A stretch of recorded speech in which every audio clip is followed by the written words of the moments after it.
La escuela positiva es una de las escuelas más importantes e interesantes por la forma y los planteamientos que tuvieron estos tres grandes y máximos representantes, pero sobre todo el más importante de ellos que va a ser César Lombroso, el gran César Lombroso. ¿Qué se entiende por positivismo en primer término? Por positivismo se entiende dentro de la teoría del conocimiento aquello que se reduce solamente a lo dado en la experiencia y que por lo tanto niega que pueda haber conocimiento dado y justificado más allá de los límites de los puros datos de la experiencia. El positivismo rechaza toda metafísica, así como toda indagación de los principios del deber ser, es decir, todo aquello que planteaban los clásicos, todo aquello contemplado dentro de las normas y dentro de los ideales. Para los positivistas, el conocimiento era aquel que se daba solamente sobre la base de la experiencia, de la comprobación. Los tres grandes representantes de la escuela positiva, como ya lo comentamos, son Lombroso, Ferri y Garófalo. Lombroso, médico de profesión; Ferri, sociólogo, Enrico Ferri;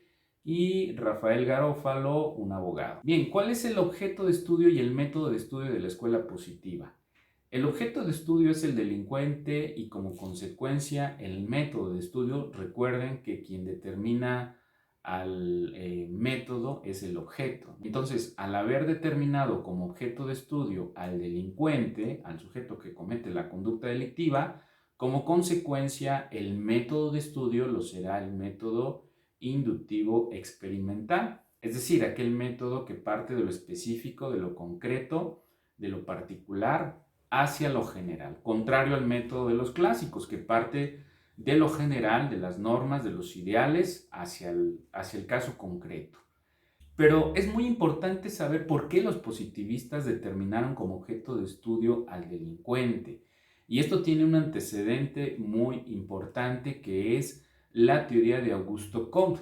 Recuerden que Augusto Comte se le va a conocer como el padre de la sociología, cuya existencia data de 1789 a 1857, quien se autodenominaba como físico social. Concretamente le otorgó el carácter de ciencia a la sociología, pero no de una ciencia social como la conocemos hoy día, sino de una ciencia equiparable a las ciencias naturales, específicamente o enfocada de manera específica a la física. Comte consideró que como a las ciencias naturales les rige un principio de causalidad, es decir, de causa y efecto, y que este principio de causa y efecto es invariable, que significa que siempre a un fenómeno de esta naturaleza le va a regir la misma causa, ¿no? Es decir, a un efecto siempre le rige la misma causa.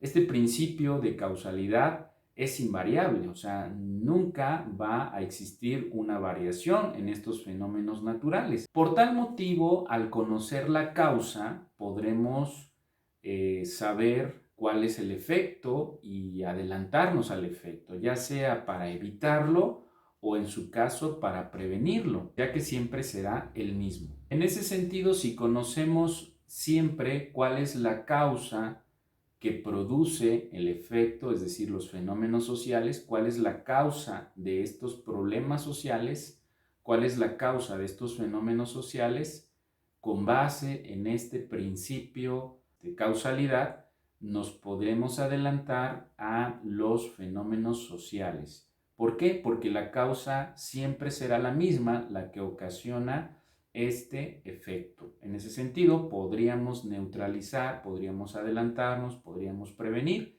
Esa fue la concepción de Augusto Comte, una concepción muy razonable.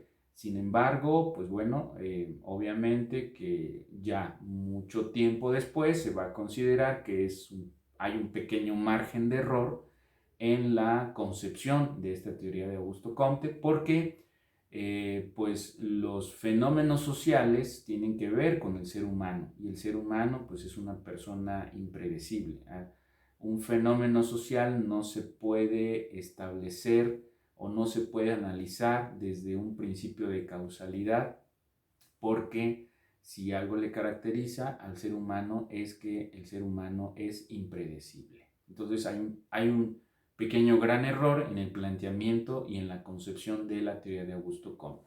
Pero para la época, quien retoma esta concepción es el gran César Lombroso, que hoy día se sabe que no hizo una ciencia, Lombroso, pero sí se le debe el hecho de que se haya preocupado por analizar precisamente al delincuente.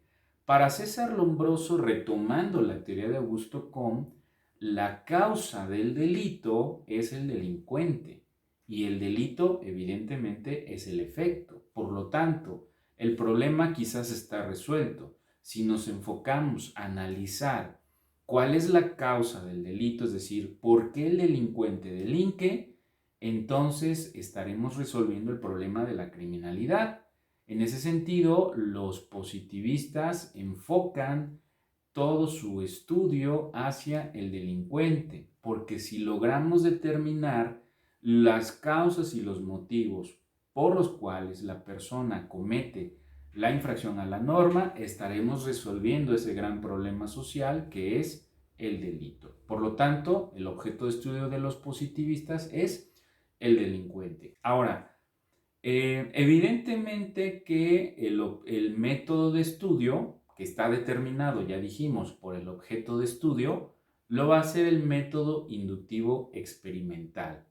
Ferri, que era uno de los seguidores de la escuela clásica, se va a ver deslumbrado por los experimentos que se le atribuyen a César Lombroso. César Lombroso, cuya existencia data de 1835 a 1909, es decir, principios del siglo XX. Su obra Tratado Experimental del Hombre Delincuente de 1876, aunado a 600 publicaciones más. En El hombre delincuente, Lombroso va a establecer una tipología del delincuente epiléptico, el delincuente loco, el delincuente atávico, el delincuente pasional, etc. Se le atribuyen más de 400 necropsias a personas que pues estaban relacionadas con algún hecho delictivo, más de 6,000 análisis a personas señaladas como responsables de alguna conducta delictiva vivas, más de 25,000 reclusos analizados para comprobar el atavismo.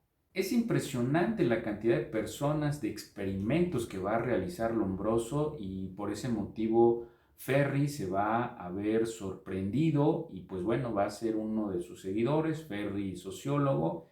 Y Ferri, nos dicen los autores, es quien finalmente les va a colocar el apodo o el mote de los clásicos en forma peyorativa, es decir, cuando contrariamente a eso podríamos decir que lo clásico significa lo consagrado. En realidad para Ferri lo clásico significaba aquellas teorías obsoletas de los clásicos que se basan sobre normas ideales, ¿no? Sobre este método deductivo, sobre este método abstracto. Él obviamente se decanta por algo que lo deslumbra, que van a ser los grandes experimentos de Lombroso, y que por ese motivo van a establecer los siguientes postulados. El delito es un fenómeno natural y social.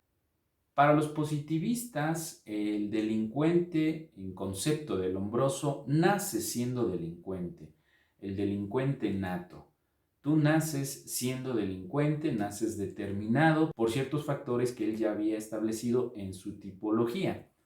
Pero para la concepción de Ferri, el delincuente también se hace, porque existen factores exógenos, ¿no? Es decir, tanto factores endógenos, internos, factores que naturalmente traes contigo mismo y que ya te determinan a ser delincuente.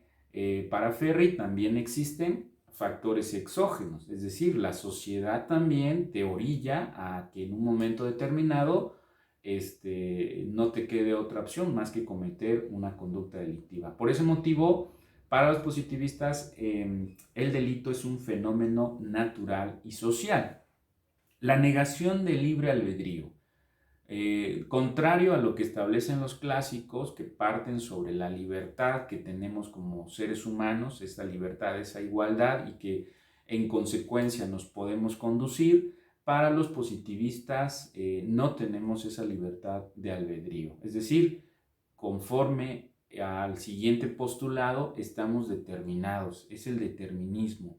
Para César Lombroso, nacemos siendo delincuentes. Si nosotros agotamos estos elementos del rostro lombrosiano, es decir, pómulos sobresalientes, ojos achinados, el occipital sumamente desarrollado, el mentón puntiagudo y todas estas características que las podemos encontrar así ahora en internet, que es muy fácil, basta con colocarle las palabras rostro lombrosiano y vamos a encontrar las características de este rostro lombrosiano.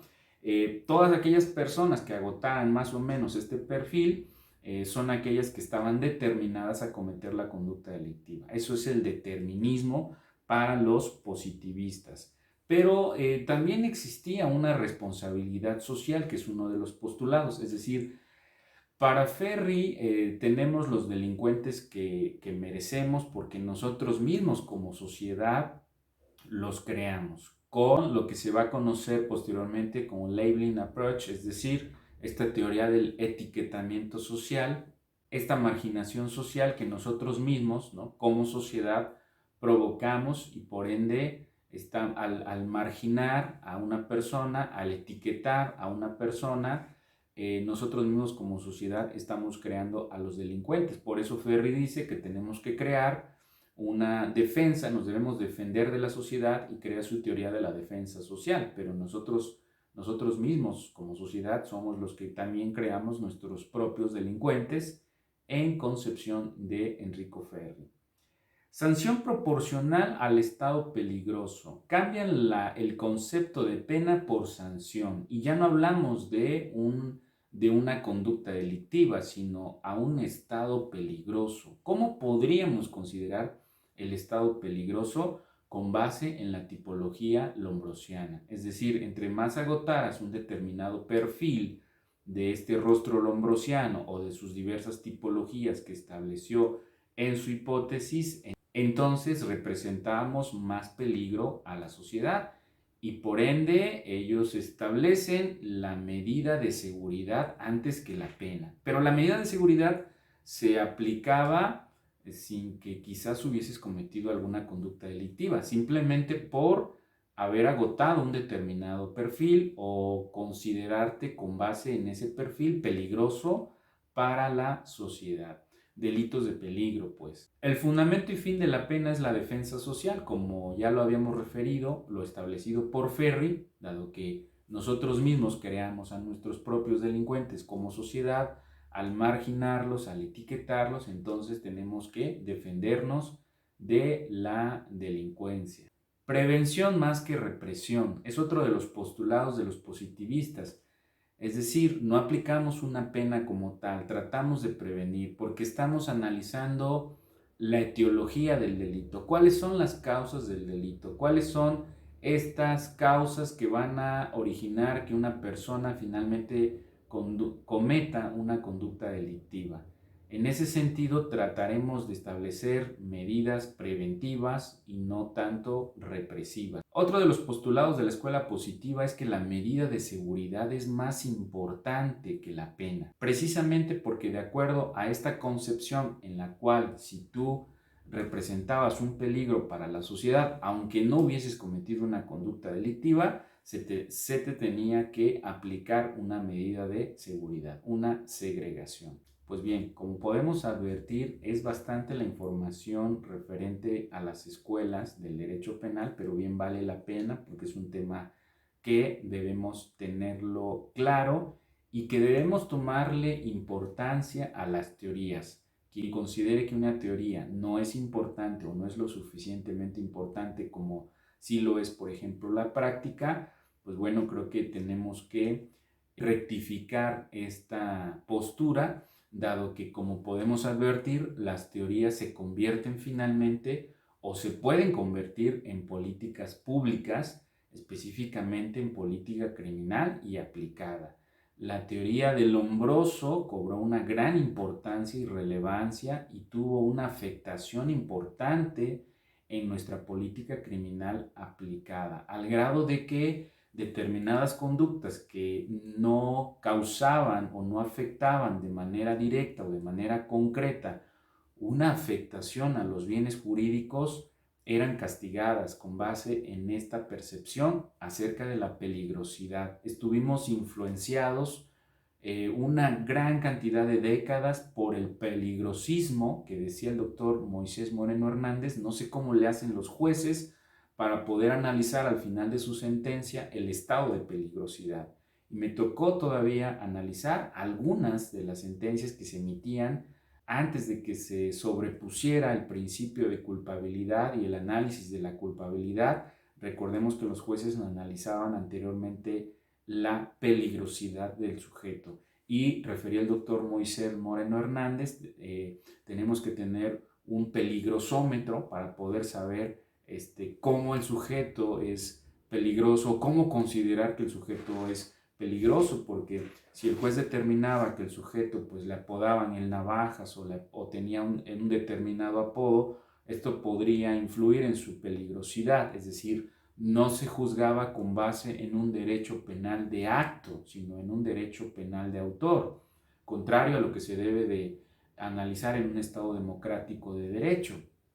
Un derecho penal de autor es aquel derecho en donde se analiza la conducta por lo que tú eres, por lo que tú representas, ¿no? Y que debería de ser contrario a un derecho penal de acto, en donde se te tiene que juzgar por lo que hiciste y no por lo que representas o por lo que eres como sujeto. La influencia de la escuela positiva tuvo una gran afectación en nuestra política criminal y que me atrevo a decir que en la mentalidad de muchos juzgadores que hoy día enarbolan la bandera de que son jueces que corresponden a un sistema penal acusatorio, tienen una mentalidad positivista, tienen una mentalidad que se quedó arraigada en las concepciones de aquella vieja escuela positiva y de la afectación que tuvo en nuestra política criminal.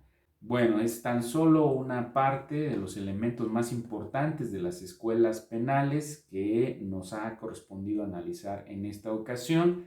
Espero haber sido claro, espero haber dejado los conceptos claros y ya saben que cualquier duda o comentario estoy a sus órdenes. Les mando un cordial y afectuoso saludo a todos ustedes.